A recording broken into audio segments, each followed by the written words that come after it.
के हवाले से एक बड़ी खबर इस वक्त आ रही है। लालू और तेजस्वी के संपर्क में कांग्रेस है। अलग सीटों की मांग कर रही है कांग्रेस। आरजेडी कांग्रेस को 8 सीटें देने को तैयार है और सीट शेयरिंग को लेकर के अब तक के सहमति नहीं बन पाई है। और बिहार को लेकर एक बड़ी खबर आ रही है। 2024 के चुनाव के लिए आरजेडी और कांग्रेस में सीट शेयरिंग का फॉर्मूला अब तक तय नहीं हो पाया।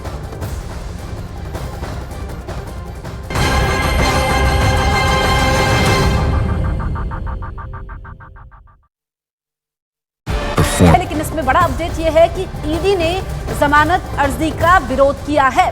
5 दिन की अभी और कस्टडी की मांग की गई है ईडी की तरफ से के कविता की। और वहीं के कविता अपनी जमानत के एवज में कह रही है कि पूरा का पूरा जो मामला है वही फर्जी है, उन्हें गैर कानूनी तरीके से गिरफ्तार किया गया है। तो बड़ी खबर आपको इस वक्त की बता रहे हैं।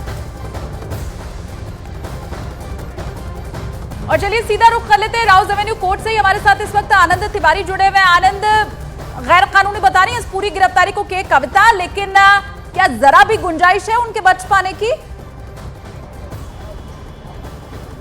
देखिए, ईडी ने 5 दिन का और रिमांड जो है वो मांगा है के कविता का, और ये कहा है कि कई लोगों से कन्फ्रंट जो है वो के कविता का कराना है।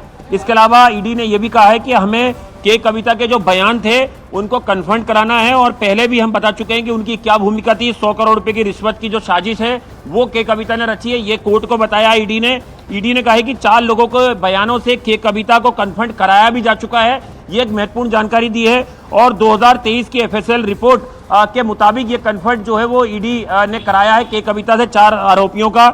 इसके अलावा ईडी ने यह भी कोर्ट को बताया कि मोबाइल डाटा है जो उन्हें एनालाइज करना है। और एक महत्वपूर्ण जानकारी ये भी बताई है कि जो एक व्यक्ति है जिसका मोबाइल जांच के दौरान सीज किया गया था, उसे कई बार ईडी सम्मन कर चुकी है, लेकिन वो पेश नहीं हो रहा है। इसके अलावा ईडी ने यह भी कहा है कि के कविता जांच में सहयोग नहीं कर रही हैं। हालांकि उन्होंने जमानत के लिए याचिका लगाई है और जिसका विरोध जो है वो ईडी की तरफ से किया गया है।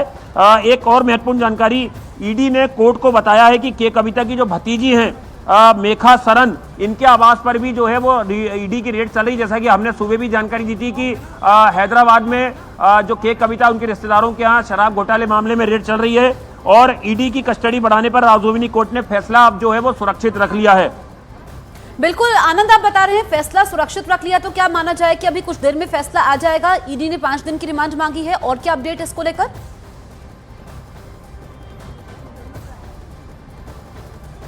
देखिए, ईडी का कहना है कि इस स्तर पर जमानत याचिका सुनवाई योग्य नहीं है, जिस तरह से जो के कविता की तरफ से जमानत याचिका लगाई गई है। इसके अलावा के कविता के वकील ने यह भी उस पर विरोध जताया। उन्होंने कहा कि मेरी क्लाइंट की जब इस अर्जी किसी भी दिन सुन सकती है जब ईडी की हिरासत समाप्त हो जाए। ईडी ने यह भी कहा है कि यह उनकी रणनीति है। ईडी गहराई से इस पूरे मामले की जांच में जुटी हुई है और वो अगली तारीख पर कहेंगे कि ईडी को जवाब देने के लिए 7 दिन का समय था, लेकिन उन्होंने जवाब नहीं दिया। तो अब दोनों पक्षों को सुन लिया है कोर्ट ने। थोड़ी देर के बाद कोर्ट इसमें फैसला सुनाएगा कि कितने दिन की और रिमांड जो है वो के कविता की ईडी को मिलेगी। ईडी ने तमाम चीजें रखी कि किन ग्राउंड पर ईडी को और इसमें के कविता की रिमांड चाहिए, और बताया है कि किन किन लोगों से के कविता का कन्फर्म जो है वो कराया जा चुका है। बिल्कुल आनंद, कुछ ही वक्त में फैसला आएगा कोर्ट का। अपडेट आगे तब भी आपसे हम लेंगे, लेकिन देखिए दिल्ली शराब घोटाला मामले में आज की 5 बड़ी अपडेट भी आपको बता देते हैं। आज ईडी के दिल्ली हेडक्वार्टर में सीएम केजरीवाल से शराब घोटाले को लेकर पूछताछ जारी है। और वहीं इस घोटाले के आरोप में ईडी की रिमांड में भेजी गई के कविता को कोर्ट में पेश किया जा चुका है। फैसला सुरक्षित है, कुछ ही वक्त में फैसला भी आ जाएगा। दिल्ली शराब घोटाले में अब तक 4 हाई प्रोफाइल गिरफ्तारियां हो चुकी